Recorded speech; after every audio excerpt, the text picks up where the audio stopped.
જાગૃતિ અભિયાનનું આયોજન કરાયું। આગામી તારીખ 7 મેના રોજ જ્યારે ચૂંટણી યોજાવાની છે ત્યારે બાજવાની વાઇબ્રન્ટ વેવ્સ સ્કૂલ દ્વારા લોકશાહીના પર્વ નિમિત્તે દરેક મતદાર વોટ આપે તે હેતુથી સાયકલ રેલીનું આયોજન કરવામાં આવ્યું, જેમાં સ્કૂલના પ્રિન્સિપાલ ડેવિડ સર અને સ્કૂલનો સ્ટાફ સહિત વિદ્યાર્થીઓ પણ જોડાયા હતા।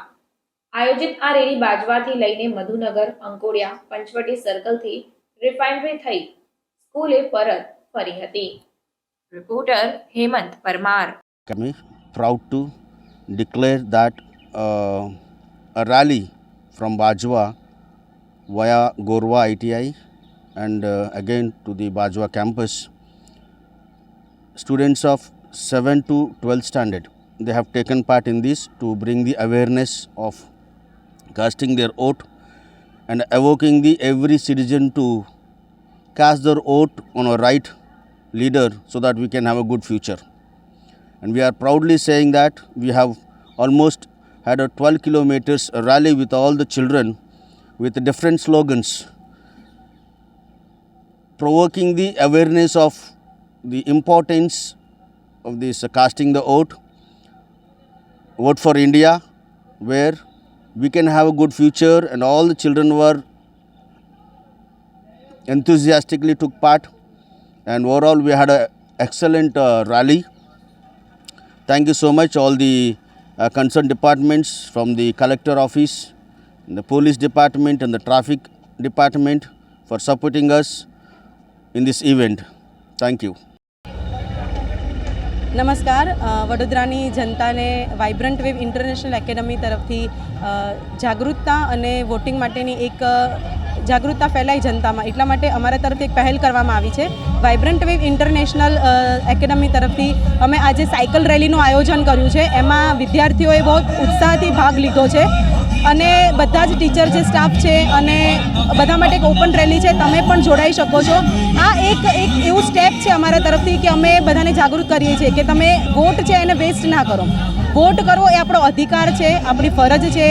એક વોટમાં એટલી શક્તિ છે કે આપણે આપણા દેશનું બંધારણ ઘડી શકીએ છીએ, એક સારી રચના કરી શકીએ છીએ। ઉત્તમ દેશની રચના જો કરવી હોય તો આપણા બધાની ફરજ છે કે આપણે વોટિંગ કરીએ। અને વોટિંગ કરવા માટે છે ને જનરલી શું થાય છે, લોકો એવું સમજે છે કે ચલો રજા છે આપણે એન્જોય કરીએ, પણ ના, એ એક બહુ મોટી જવાબદારી છે। આપણે વોટિંગ જ્યારે કરવાનું આવે ત્યારે આપણે આપણી જવાબદારી નિભાવતા નથી અને પછી ક્યાંક ને ક્યાંક આપણે એનું ફળ ભોગવવું પડે છે અને પછી ક્યાંક ને ક્યાંક આપણે તંત્રને કે સરકારને દોષી ઠેરાવીએ છીએ। તો આ એક જાગૃતતા ફેલાવવા માટેનો કાર્યક્રમ છે જે અમારી શાળાએ, અમારા પ્રિન્સિપલ સરે અને બધા ટીચર સ્ટાફે અને વિદ્યાર્થીઓએ બહુ ઉત્સાહથી આને એક એડવાન્ટેજ લઈને એક ઉત્સાહથી એક પગલું લીધું છે। અમે લોકોએ ભાગ લીધો છે અને એક ટાસ્ક લીધો છે કે ચલો આપણે અવેરનેસ ફેલાવીએ, જાગૃતતા ફેલાવીએ, તાકી જનતાને ખબર પડે કે આ વોટિંગ છે એ બહુ ઇમ્પોર્ટન્ટ રિસ્પોન્સિબિલિટી છે આપણી। જો આપણે આપણી જવાબદારી સારી રીતે નિભાવીશું તો ભવિષ્યમાં આપણે પછતાવાનો વારો નહીં આવે। તો તમને એવું લાગતું હોય કે આ સરકાર મારા માટે બેટર છે, આ અમારા માટે કંઈક કરી શકે છે, ઉત્તમ કાર્ય કરી શકે છે, એમને વોટ આપો અને તમારા ફ્રેન્ડ્સને, મિત્રોને કે પછી તમારા રિલેટિવ્સને ઉત્સાહિત કરો, પ્રેરણા આપો એમને કે તમે પણ વોટ કરો, કારણ કે વોટિંગ કરવું એ આપણી ફરજ જ નથી પણ આપણી જવાબદારી છે અને એ જાગૃતતા ફેલાવવી બહુ જરૂરી છે। કારણ કે શું થાય છે કે આપણે એ જવાબદારી નિભાવતા નથી અને પાછળથી પછી આપણે જ કોસીએ છીએ કે આમ થયું, તેમ થયું, આ નથી થયું।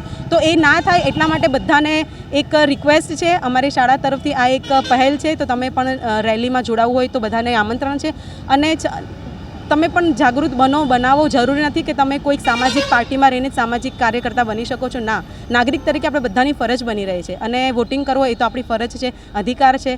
એમાં આપણી એક શક્તિ છે, ખાલી એક ટીકો જ નથી, એક આપણી શક્તિ છે। આપણે આખું નેશન, આપણે આખું ભારત ઘડીએ છીએ અને ઉજ્જવળ ભારત બનાવવું હોય તો વોટ કરવો જરૂરી છે। તો મારી રિક્વેસ્ટ છે, મારી શાળા તરફથી પ્રિન્સિપલ સરના બિહાફથી રિક્વેસ્ટ કરું છું કે તમે વોટ કરો અને કરાવો।